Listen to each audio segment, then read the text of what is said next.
Haleluya. Sidang jemaat dikasih Tuhan, mari kita siapkan seluruh hidup kita untuk menerima firman Tuhan pada hari Minggu ini. Hari ini adalah di tengah-tengah kita sedang doa puasa untuk minta pencurahan Roh Kudus di minggu terakhir nanti. Jadi kita akan belajar tentang yaitu karya Roh Kudus bagi orang percaya. Namun sebelumnya mari kita tunduk kepala dan berdoa kepada Tuhan. Bapa kami di dalam surga, kami siapkan hati kami sepenuhnya untuk menerima firman-Mu. Berfirmanlah ya Tuhan, kami mohon Tuhan Roh Kudus berkarya mengungkapkan rahasia-rahasia firman-Mu. Urapi hamba-Mu, urapi firman-Mu, agar firman-Mu menjadi berkat bagi seluruh jemaat-Mu ya Tuhan. Terima kasih banyak Bapa. Terima kasih, kami mohon Tuhan Roh Kudus berkarya menjelaskan firman-Mu bagi kami semuanya. Pakai lidah mulut hamba-Mu untuk menyampaikan kebenaran firman-Mu.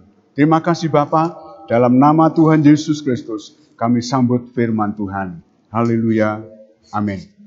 Bapak Ibu, kita akan belajar tentang karya Roh Kudus bagi orang percaya. Hari-hari ini kita sedang merendahkan diri, minta kepada Tuhan akan pencurahan Roh Kudus atas hidup kita. Kenapa Roh Kudus begitu penting bagi orang percaya? Mari kita akan melihat firman Tuhan, yaitu karya Roh Kudus bagi orang yang percaya. Yang nomor satu, Roh Kudus sebagai penolong. Sebagaimana yang dijanjikan oleh Tuhan, kita akan banyak membaca dalam kitab Injil Yohanes. Kita baca Injil Yohanes pasal 14, ayat yang ke-16 dan 17. Aku akan minta kepada Bapa, dan Ia akan memberikan kepadamu seorang penolong yang lain, supaya Ia menyertai kamu selama-lamanya, yaitu Roh kebenaran. Dunia tidak dapat menerima Dia, sebab dunia tidak melihat Dia dan tidak mengenal Dia. Tetapi kamu mengenal Dia, sebab Ia menyertai kamu dan akan diam di dalam kamu. Haleluya. Roh Kudus dikatakan di sini, aku akan minta kepada Bapa, Ia akan memberikan kepadamu seorang penolong. Seorang penolong yang lain. Haleluya. Kenapa Tuhan berkata yang lain? Karena Tuhan Yesus adalah satu pribadi, Roh Kudus adalah satu pribadi, Bapa adalah satu pribadi. Itu sebabnya Tuhan berfirman, penolong yang lain. Seorang penolong. Roh Kudus siap menolong bagi orang-orang yang percaya. Menolong dalam apa? Apapun yang menjadi kesulitan dalam hidup kita. Ingatlah bahwa kita disertai dengan Roh Kudus. Roh penolong itu yang siap menolong hidup kita setiap saat.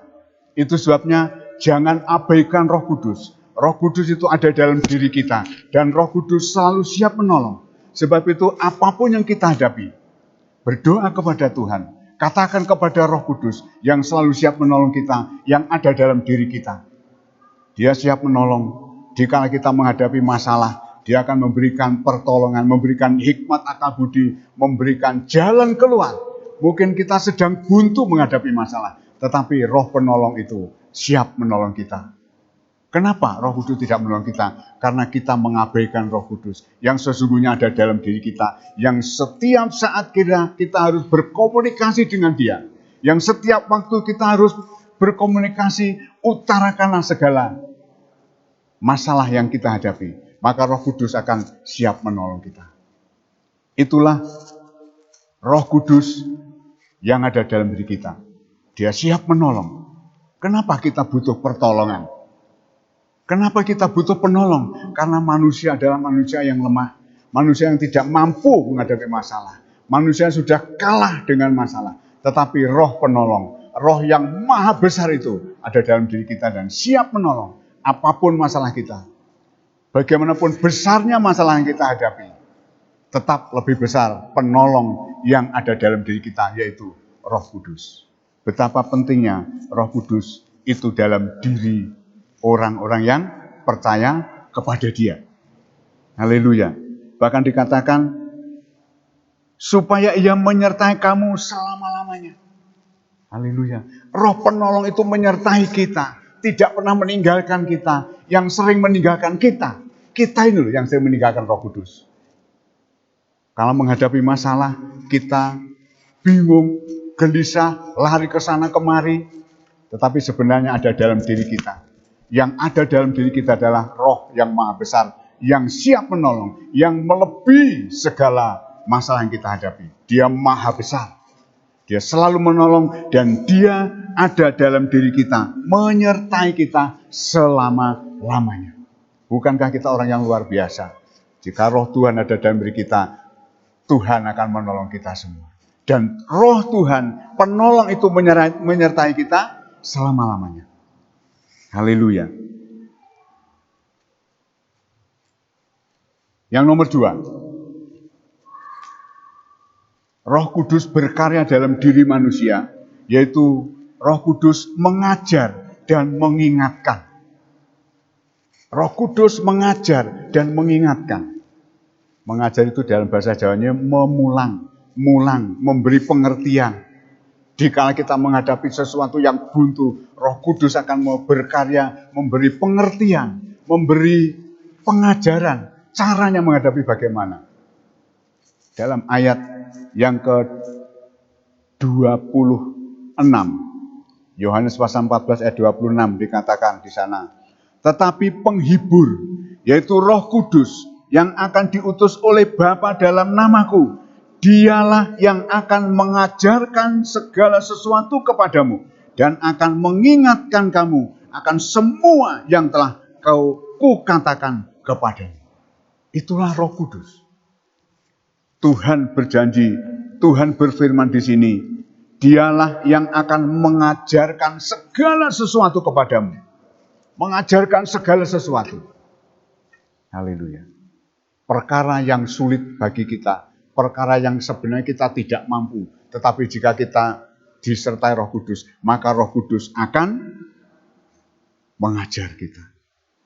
Roh Kudus akan mengajar bagaimana caranya hidup, bagaimana banyak hal Roh Kudus akan mengajar kita.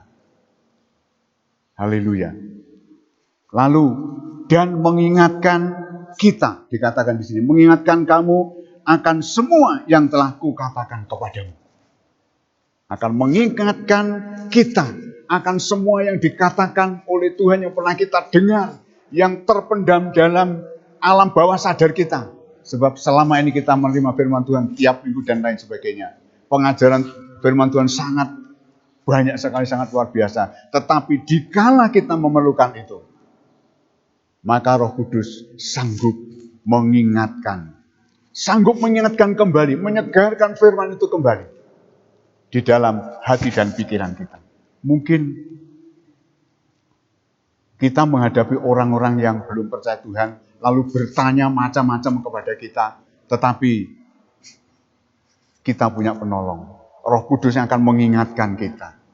Saya ingat almarhum Mbah Wagimun Ngerejeng, dia bersaksi mau ke ladang, lalu di tengah jalan dia ketemu dengan seorang di timur yang Ngerotos itu, ketemu dengan seseorang, dan orang itu akhirnya jagongan di pinggir jalan.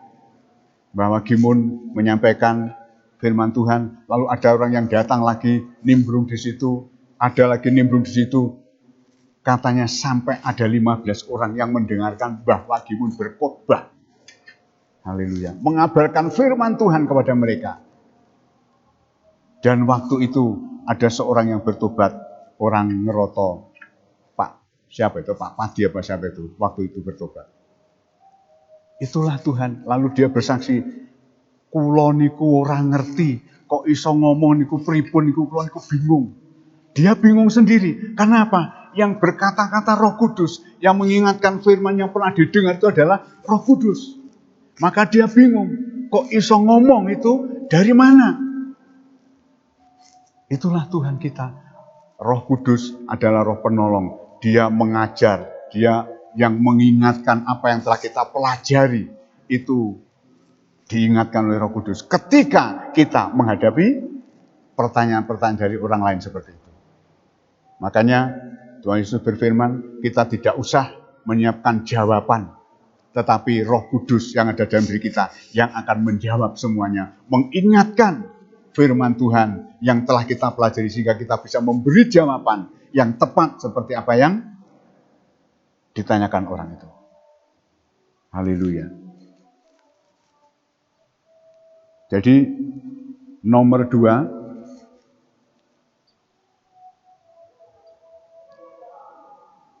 Roh Kudus mengajar dan mengingatkan kita. Lalu yang nomor 3, Roh Kudus menginsapkan atau menyadarkan dunia akan perbuatan dosa. Haleluya. Roh Kudus menginsapkan, menyadarkan manusia akan perbuatan dosa. Kalau kita penuh dengan Roh Kudus, maka kita sadar ini dosa, ini melanggar firman Tuhan. Dan menyadari. Orang banyak yang sadar, tetapi belum tentu menyadari. Tetapi Roh Kudus, jika Roh Kudus datang dalam diri kita, maka Roh Kudus itu akan menginsapkan, menyadarkan kita bahwa perbuatan itu adalah dosa. Haleluya. Jika Roh Kudus tidak ada dalam diri kita, maka orang-orang yang berbuat dosa tidak akan insaf. Kenapa masih banyak orang Kristen yang berbuat dosa? Dosa yang begitu nyata, begitu besar. Seolah-olah tidak merasa berbuat dosa. Karena hidupnya, hatinya tidak penuh Roh Kudus. Tidak penuh Roh Kudus. Tetapi jika kita penuh Roh Kudus, maka Roh Kudus akan menginsafkan kita. Kita akan insaf, kita akan sadar bahwa perbuatan itu dosa, melanggar firman Tuhan dan tidak layak di hadapan Tuhan. Injil Yohanes pasal 16 ayat yang ke-8.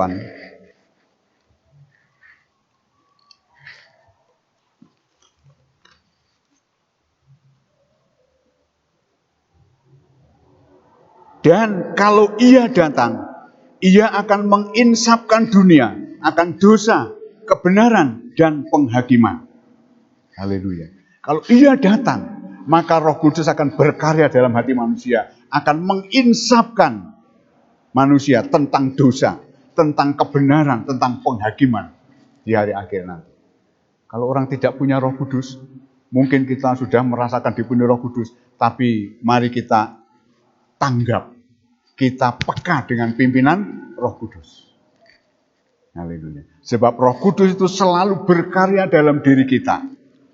Dia akan menginsafkan dunia tentang dosa. Haleluya. Akan menginsafkan. Sekali lagi, kenapa orang masih banyak yang dilarung berbuat dosa? Karena dia belum insaf. Karena kenapa dia tidak insaf? Karena Roh Kudus tidak ada dalam diri orang itu. Makanya dia tidak insaf. Dalam kitab Wahyu dikatakan bahwa di akhir zaman ini orang yang berbuat dosa, biar terus berbuat dosa. Orang yang kudus, biar terus mengkuduskan dirinya. Jangan sampai kita di nomor 1 itu berdosa dan terus berbuat dosa. Tapi biarlah kita orang kudus dan terus hidup dalam kekudusan. Dengarkanlah pimpinan Roh Kudus, suara Roh Kudus yang ada di dalam hati kita. Roh Kudus selalu memberi petunjuk yang jelas. Kalau Ia datang, Ia akan menginsafkan dunia akan dosa. Dunia tidak akan insaf selama Roh Kudus belum menjamah orang-orang yang percaya Tuhan. Orang-orang yang di dalam dunia ini. Tetapi kalau Roh Kudus sudah menjamah, maka Dia akan insaf tentang dosa, tentang kebenaran, dan tentang penghakiman. 3 perkara ini akan diingatkan oleh Roh Kudus. Bahwa dosa itu salah. Orang tidak insaf. Lalu kedua, orang di zaman Roh Kudus dia akan insaf tentang kebenaran. Dia perlu hidup di dalam kebenaran. Sebab apa? Sebab semua manusia akan menghadap penghakiman di hadapan Tuhan. Dan itulah karya Roh Kudus. Menginsafkan kepada dunia tentang dosa, tentang kebenaran, dan tentang penghakiman. Haleluya. Biarlah kita orang-orang yang percaya, kita insaf, kita sadar. Kita minta pimpinan pertolongan Roh Kudus. Sebab Roh Kudus selalu siap menolong diri kita. Itu yang nomor 3. Nomor 1, Roh Kudus menghibur. Roh Kudus menolong. Nomor 2, Roh Kudus menghibur. Nomor 3, Roh Kudus mengajar dan mengingatkan. Nomor 4, menginsapkan atau menyadarkan dunia akan perbuatan dosa. Sekarang nomor 5. Roh Kudus memimpin ke dalam segala kebenaran. Haleluya. Kita kembali kepada Yohanes pasal 16 ayat 13 kita akan baca. Tetapi apabila ia datang, yaitu Roh kebenaran, ia akan memimpin kamu ke dalam seluruh kebenaran. Sebab ia tidak akan berkata-kata dari dirinya sendiri, tetapi segala sesuatu yang didengarnya, itulah yang akan dikatakannya.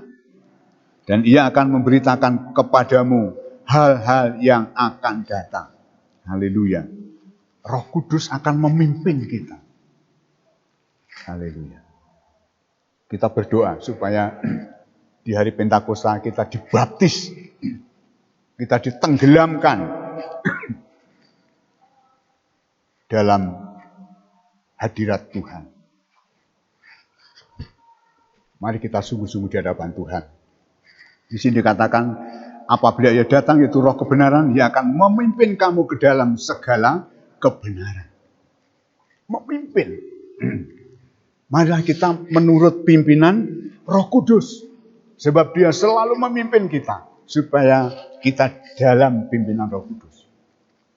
Kalau hidup kita penuh Roh Kudus, kita tenggelam di dalam kuasa Roh Kudus, dibaptis, ditenggelamkan, maka kita penuh dengan Roh Kudus.